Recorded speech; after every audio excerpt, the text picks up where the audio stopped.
El presidente Jacobo Arbenz Guzmán nunca habló de pasar al socialismo. Sus enemigos lo tildaron de comunista y de seguir las premisas de Moscú. También lo acusaron de que constituía un mal ejemplo para los demás países latinoamericanos. La United Fruit Company, empresa en la que tenían intereses personales el secretario de Estado del gobierno estadounidense John Foster Dulles y su hermano Allen, entonces director de la CIA, y los bancos colaboraron con la CIA para proteger sus intereses en el país, convenciendo a la administración estadounidense de que Arbenz era un comunista, o por lo menos socialista. La operación tuvo un nombre elocuente: Operación Éxito. El derrocamiento general de Jacobo Arbenz se trató más bien de una manipulación por parte de varias fuentes de poder que se encontraban dentro del país, con la capacidad de impactar en la estabilidad. Guatemala se encontraba dividida, pese a que la estrategia que se aplicó perseguía exactamente ese fin. Por otra parte, la estrategia de apoderarse de las instituciones con el fin de afianzar su poder fue extremadamente efectiva. El Partido Comunista perdió popularidad y dejó de ser una fuerza legítima. Una lucha de poder entre los comunistas y los anticomunistas solo podía ser fuente de más inestabilidad e incertidumbre. Para este momento ya se marcaban dos líneas de acción que tenían por características principales tener dirigentes identificados y diversas ideas a seguir. A grandes aspectos se trataba, por un lado a la derecha, frente a la izquierda.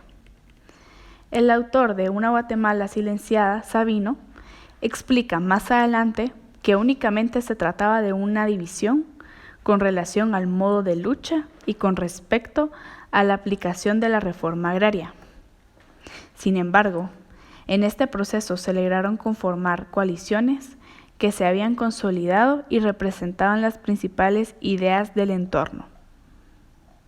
La PGT era uno de los movimientos más fuertes por sus ideas claras, el poder que poseían sobre el movimiento sindical y los nexos entre la familia Fortuny y Arbenz.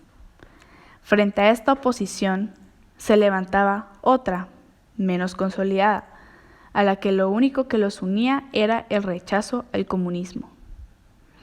El 23 de marzo de 1952, la CCN y la PUA y otras organizaciones estudiantiles y feministas realizaron una de las manifestaciones más memorables en contra del comunismo en Guatemala. Los partidos del gobierno obtuvieron 29 votos, mientras que el único triunfo de la oposición fue el derrocamiento de Fortuny. La expropiación ya estaba encaminada. No obstante, un recurso de amparo por la expropiación de una finca provocó un conflicto institucional. Lo relatado anteriormente fue solo uno de los sucesos que provocaron la insostenibilidad del gobierno de Jacobo Arbenz. En efecto, se trató de una red compleja de elementos y circunstancias que jugaron un papel sumamente importante para el derrocamiento de Jacobo Arbenz. El presidente Arbenz había nacionalizado 390.000 hectáreas de la empresa UFCO para iniciar la única reforma agraria que ha tenido Guatemala en su historia. El 19 de febrero de 1954, la CIA comienza la operación Washtub, un plan para plantar armas soviéticas falsas en el país nicaragüense que demostrarían los nexos de Guatemala a Moscú. En mayo de 1954, armas checoslovacas arriban secretamente a Guatemala, a bordo del barco suezo Alfem. El manifiesto del buque está falseado, asimismo como su carga. Estados Unidos toma esto como prueba irrefutable de los nexos de Arbenz con los soviéticos. Los checoslovacos suministraron un arsenal de armas nazis de la Segunda Guerra Mundial, por un pago efectivo hecho por la CIA. Como es evidente, el gobierno, Aunque se encontraba profundamente inestable, no iba a dejar las cosas fáciles. Se dispuso a comprar armas a Checoslovaquia como un intento de poner freno a la posición. Estados Unidos se encontraba a la expectativa, pues no iba a permitir que un país tan cercano a su economía y a su política se encaminara al comunismo en plena Guerra Fría. Evidentemente, las medidas de Estados Unidos irán más allá, con tal de frenar un lamentable suceso político. El gobierno, al darse cuenta que el plan estaba destinado a fracasar, optaron por enviar a Toriello a un conversatorio con el embajador norteamericano. Es irónico que después de todos los problemas existentes dentro del régimen, se haya reducido el problema a un conflicto relacionado con la UFCO. Con el apoyo de Estados Unidos, el teniente coronel guatemalteco Castillo Armas invadió su propio país con tropas pertrechadas por Estados Unidos. La invasión fue respaldada por 4 aviones norteamericanos, que ganaron la guerra psicológicamente. Arbenz no contó con el apoyo del ejército, por el hecho de que los habían marginado y siendo influenciado por el PGT. El 25 de junio envió un ultimato a Arbenz para renunciar. El pueblo, en lugar de atemorizarse, le pidió armas y el presidente ordenó entregarlas a las organizaciones populares. Pero el jefe de Armas Armadas ya lo había traicionado.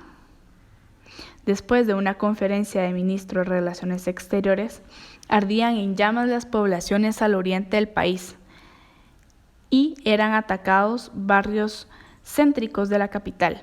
En Puerto Barrios fueron fusilados 12 dirigentes sindicales de la UFCO.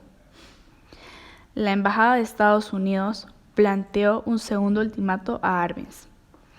Toda esta operación llegó a su fin cuando la noche del 27 de junio de 1954 es obligado el presidente a renunciar a la presidencia y a exiliarse. El presidente renuncia el 27 de junio de 1954 con la intención de detener la agresión armada iniciada 10 días antes desde territorio hondureño por un grupo de paramilitares apoyados por Estados Unidos. Fue la primera intervención directa de la CIA en América Latina. El golpe de Estado contra Arbenz y el pueblo trabajador guatemalteco, además de permitir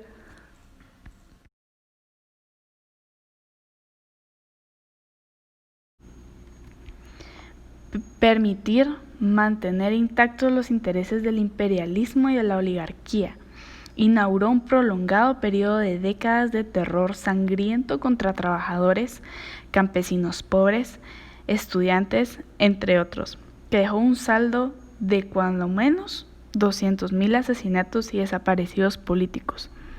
Washington no solo impulsó un nuevo gobierno militar y lo armó, sino que además señaló una lista de personas que debían ser eliminadas de inmediato. El presidente estadounidense Eisenhower, citando la posibilidad del comunismo, se enfrentó a Arbenz. Esta fue, durante la Guerra Fría, la excusa estadounidense para provocar golpes militares en Latinoamérica. El gobierno de Arbenz denunció el complot internacional para quitarlo del poder. Decretó entonces la suspensión de las garantías constitucionales y comenzó una persecución a los opositores. Este fue el capítulo 6 de Una Guatemala silenciada por Carlos Sabino. El gobierno frustrado de Arbenz. Las fotos fueron extraídas de sitios web sobre imágenes retratadas en la antigüedad en Google. Feliz día.